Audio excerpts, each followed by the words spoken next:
नमस्कार शेतकरी मित्रांनो, मी अनुप फाळके. अनुभव शेतकरी मित्रांचा हे आपल्या सगळ्या शेतकरी मित्रांच्या यूट्यूब चॅनलवर आपलं स्वागत करतो आहे. आणि शेतकरी मित्रांनो, आज आपण कांद्याविषयक माहिती पाहूया की कांदा फुगण्यासाठी कांदा फुगण्यासाठी म्हणजे कांद्याची साईज वाढवण्यासाठी काय केलं पाहिजे, किंवा कांद्यावर जे करपा रोग वगैरे येतो, किंवा बुरशी येते, किंवा काही कीटकनाशकाचा आपण वापर करावा लागतो आपल्याला कीड आल्यामुळे. तर त्याचा आपण अगदी फुकटात काय उपाय केला पाहिजे. तर अशी वस्तू आपल्याजवळ असते अगदी फुकटात उपलब्ध. आपल्या बऱ्याच लोकांना ती माहिती नसते. आणि जे जुने लोक होते, आपले वयस्कर लोक जे जुने आधी शेती करत होते, ते याचाच प्रयोग करायचे आणि भरपूर उत्पन्न घ्यायचे आणि कमी खर्चात घ्यायचे. आणि आपला उद्देश हाच असतो की शेती इतके कमी खर्चात करा की कोणताही भाव मिळाला तरी आपल्याला तो परवडेल. कारण शेतमालाला भाव सध्या मिळून नाही राहिला, म्हणून आपल्याजवळ दुसरा पर्याय पर्याय पर्याय म्हणून नाही आहे. तर हाच पर्याय आपल्याजवळ की एकदम स्वस्त पैशात कशी आपण शेती करायची. आता याच्यावर उत्पन्न वाढवण्यासाठी कांद्याचं म्हणून आपण काय, तर एक जे राखड असते, राखडीचा आपण प्रयोग करूया. तर तुम्ही सगळ्यांना आठवत असेल की जे जुने लोक होते, ते शेतात कांद्यात कांदा किंवा लसूण याच्यात राखडीचा प्रयोग करत होते.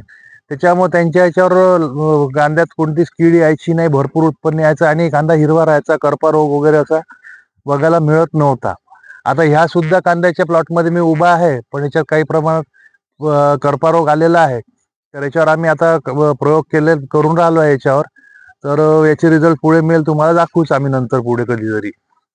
तर आता आपण काय करायचं, राखड घ्यायची आहे. तर राखड कशी तयार करायची आहे आपल्याला, तर आपल्या शेतात जे जुनं इंधन असते, किंवा आपण कधी कुंपणाला सुद्धा आपण जसे लाकडं वगैरे वापरतो, ते जुने झालेले आपण फेकून देतो, ते आपण जमा करून ठेवायचे आहे.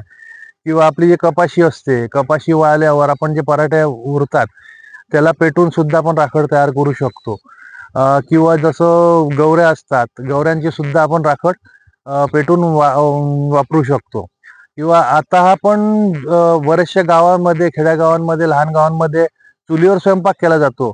ती राखड सुद्धा आपण जमा करून ठेवू शकतो. तर आपण राखड जमा कशी करायची, तर राखड पण जमा करायची एक पद्धत आहे की उचलली आणि ठेवून दिली, त्याला पाणी लागत आहे असं करू नका. एक प्लास्टिकचे कट्टे असतात, त्याच्यात कोरडी राखड भरून ठेवा, त्याला पाणी लागू देऊ नका. आणि कारण पाणी लागल्यामुळे काय होतं, राखडीमध्ये जे तत्व असतात, जे आपल्याला जसं कॅल्शियम, फॉस्फरस, पोटॅश, मॅग्नेशियम अशा प्रकारचे तत्व असतात, हे नाहीसे होतात पाणी लागल्यामुळे. तर म्हणून आपल्याला जेव्हा प्रयोग करायचा आहे तेव्हाच आपल्याला त्याला पाण्यात टाकायचं आहे. तर आपल्याला ह्याचा प्रयोग कसा करायचा आहे, तर तुम्हाला राखड कशी जमा करायचं. हा, आणि एक महत्वाचा मुद्दा म्हणजे जे आपलं जो इंधन असते ते एकदम भरपूर प्रमाणात पेटवू नका, थोडं थोडं थोडं थोडं पेटवा, जेणेकरून कुठे पोल्युशन होणार नाही किंवा कोणाला त्याच्यामुळे नुकसान होणार नाही.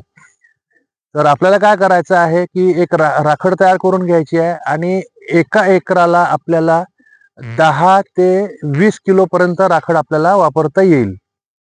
तर 10-12 किलो जरी वापरली तरी चालेल, पण ज्याजवळ जास्त उपलब्ध आहे राखड त्यांनी 20 किलो पर्यंत वापरली तरी चालेल. आता याच्यात कशा प्रकारे आपण वापरू शकतो, एक तर आपण जेव्हा कांद्याची लावण करतो, कांदा म्हणा किंवा लसूण म्हणा, याची लावण आपण जेव्हा करतो, तर तेव्हा आपण जे बेसल डोस वापरतो त्याच्यात सुद्धा आपण 10 ते 20 किलो राखड मिसळून फेकू शकतो जमिनीत. ऑर्गॅनिक खत वापरत असेल त्याच्यात सुद्धा तुम्ही टाकू शकता, किंवा रासायनिक खत असेल त्याच्यात सुद्धा तुम्ही टाकू शकता. त्याच्यानंतर काय करायचं आपल्याला, दुसरा प्रयोग म्हणजे असं करू शकता आपण की 200 लिटर पाण्यात 10 ते 20 किलो पर्यंत आपल्याला राखड घ्यायची आहे. 10 ते 20 किलो पर्यंत राखड घ्यायची आहे. आणि ते राखड कशी घ्यायची की अर्धा ड्रम पाणी भरायचं आधी, म्हणजे 100 लिटर पाणी भरायचं, त्यात राखड टाकायची आणि त्याच्यानंतर पाणी टाकायचं. पाणी टाकून चांगलं हलवून घ्यायचं काठीने एखाद्या चांगल्या, आणि 2 दिवस पर्यंत ती आपल्याला ड्रम झाकून ठेवून द्यायचा. त्याच्यानंतर तुम्ही छान एक दाट कपडा जो असतो त्याने गाळून घ्या, आणि ड्रीपद्वारे तुम्ही पण चालू शकता, किंवा स्प्रिंकलरला वेंच्युअर लावून सुद्धा तुम्ही चालू शकता, किंवा दांडाने जेव्हा पाणी देतो आपण त्याच्यात सुद्धा आपण वापरू शकतो. आणि कोणाला जर फवारणी करायची असेल तर 15 लिटरच्या पंपात त्यातलं 1 लिटर पाणी छान गाळून, म्हणजे असं गाळून घ्या की जेणेकरून आपलं ड्रीप चोकअप होणार नाही, स्प्रिंकलरचं नोझल चोकअप होणार नाही, किंवा आपले पंपाचं नोझल चोकअप होणार नाही. असं छान गाळून घ्यायचं आहे, त्याच्यानंतरच वापर करायचा आहे.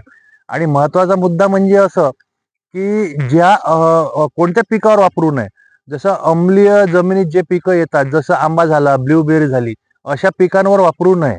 राखडीचा प्रयोग बिलकुल करू नये अशा पिकांवर, कारण अशा पिकांवर वापरल्याने त्या पिकाला नुकसान होऊ शकतं. आणि दुसरा महत्वाचा मुद्दा म्हणजे ज्याच्या जमिनीचा पीएच, ज्याला आपण सामू म्हणतो मराठीत, तो 7.5च्या वर असेल, त्यांनी जमिनीत राखड फेकू नये किंवा ड्रीपद्वारे देऊ नये किंवा स्प्रिंकलरद्वारे देऊ नये. त्यांनी फक्त फवारणी करावी. त्यांनी फवारणी केली तर चालेल. आता राखडीने एवढा फायदा का होतो? तर राखडीमध्ये काय आहे? कॅल्शियम आहे, फॉस्फरस आहे, पोटॅश आहे, मॅग्नीज आहे, मॅग्नेशियम आहे, झिंक, फेरस, आयरन, असे बरेचसे तत्व आहे. तर आता कांदा फुगवण्यासाठी किंवा जसं कांदा फुगवण्यासाठी किंवा कांद्याची साईज वाढवण्यासाठी महत्वाचे जे असते हे फेरस झालं, फॉस्फरस झालं, पोटॅश झालं, त्याच्यानंतर कॅल्शियम झाले, अशा वस्तू अत्यंत उपयोगी असतात. तर आता याच्यात कॅल्शियम, राखडीमध्ये कॅल्शियम आहे 7 ते 33% पर्यंत बघायला आपल्याला मिळते. त्याच्यानंतर फॉस्फरस जे आहे हे 1% आपल्याला याच्यात बघायला मिळते आणि पोटॅश हे 3 ते 5% पर्यंत बघायला मिळते. त्याच्यामुळे भरपूर फायदा येतो. आणि त्याच्यानंतर हिरवं ठेवण्यात सुद्धा मदत येते, कारण त्याच्यात मॅग्नेशियम आणि मॅग्नीजचं प्रमाण आहे. मॅग्नेशियम आणि मॅग्नीजचं प्रमाण सुद्धा 1 ते 1.5% पर्यंत याच्यात पाहायला मिळते. जर सोबत त्याच्यानंतर फेरस झालं, आयरन झालं, अशा वस्तू आपण याच्यात बघायला मिळते. त्याच्यामुळे आपल्याला बराचसा याचा फायदा होतो.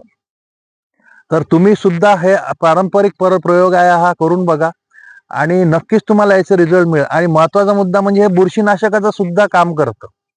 राखड हे बुरशीनाशकाचं सुद्धा काम करतं. जसे कांद्यावर जांभळ्या प्रकारचे असे डाग येतात, ते एक बुरशीचा प्रकार तो सुद्धा निघतो. त्यानंतर करपा जो असतो, करपा रोग ज्याला म्हणतो, जे पाती आपली वरून खाली वाळत येते, त्याच्यामुळे काय होते की कांद्याला फोटोसिंथेसिस होत नाही, हरितद्रव्य बरोबर मिळत नाही. त्याच्यामुळे काय होते की कांदा फुगत नाही किंवा कांद्याची साईज वाढत नाही.